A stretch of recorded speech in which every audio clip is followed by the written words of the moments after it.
Hey guys, Brian from Snowwalker Bushcraft, and today we're going to discuss cowls, capes, and cloaks. Simple garments that can be made from blankets. Stick with me. Hey guys, we're back, and basically what I want to go over is 3 basic garments that can be made from 1 to 2 blankets, depending on the garment that you could wear.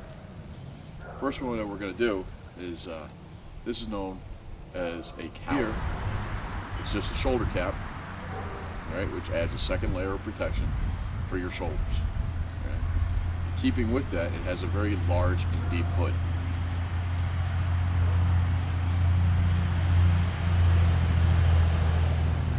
Okay, all the garments that I'll be showing you today will have a very deep hood on them, so I won't do that 3 times. All right.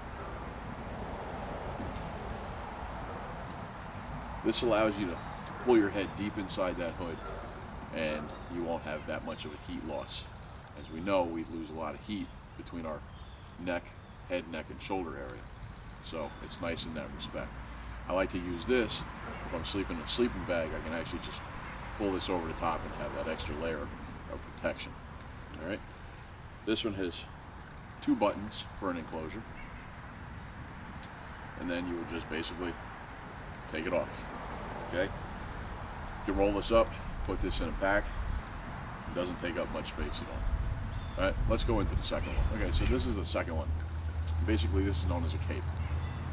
All right. It adds a second layer. All right, which now between your underlayer, you'll have now a body and then another shoulder cap. So now you'll have 3 layers of protection. All right. As you can see, comes down about mid-thigh. Right.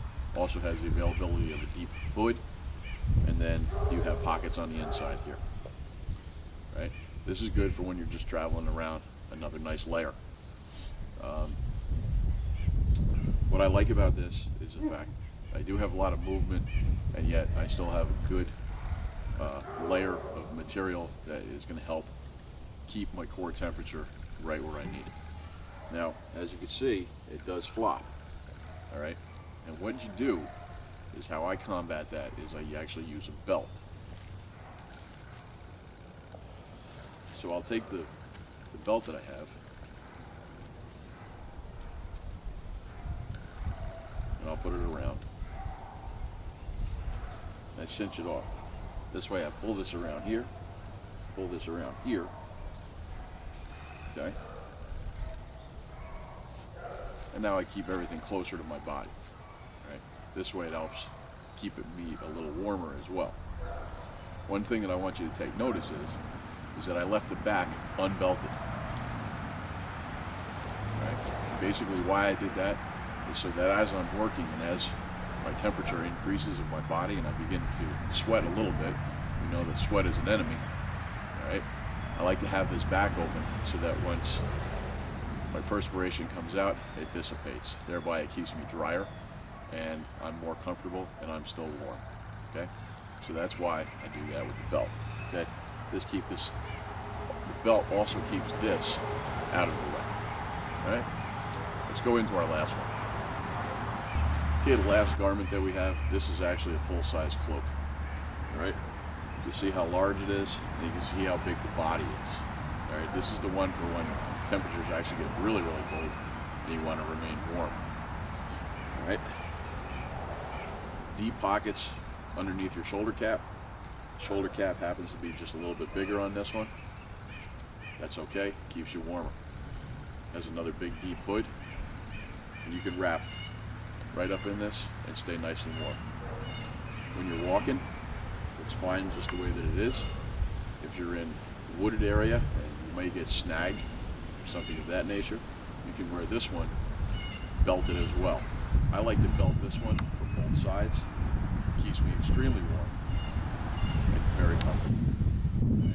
So that's the third. So essentially that's 3 basic garments that can be made by using 1 or 2 blankets. All right. Before the advent of like making a lot of blanket shirts or capotes or things of that nature, you know, these garments were used, they were employed, and they all have their place. So basically it gives you another option other than those garments. I like wearing them. They're easy to make, they're easy to wear, they're easy to use. You can use them while hunting, you can use them as shelters, at least the larger ones you can. You can use them as, as a ground cloth. You can use them for camouflage. So they do have their place. Now, actually, what I want to tell you is that I will be having the opportunity to teach you how to make these garments, and that's going to come at the Pathfinder Gathering, June 1st through the 5th, hosted by Dave Canterbury. I'd like to thank Dave for giving me the opportunity to be able to instruct people on how to make these. It's going to be a very relaxed class, the way that I'm going to design it up, and we're going to have a good time. I'm going to give Dave a list of materials, which I'm sure that he's going to put on the website for each participant if you want to come and take it.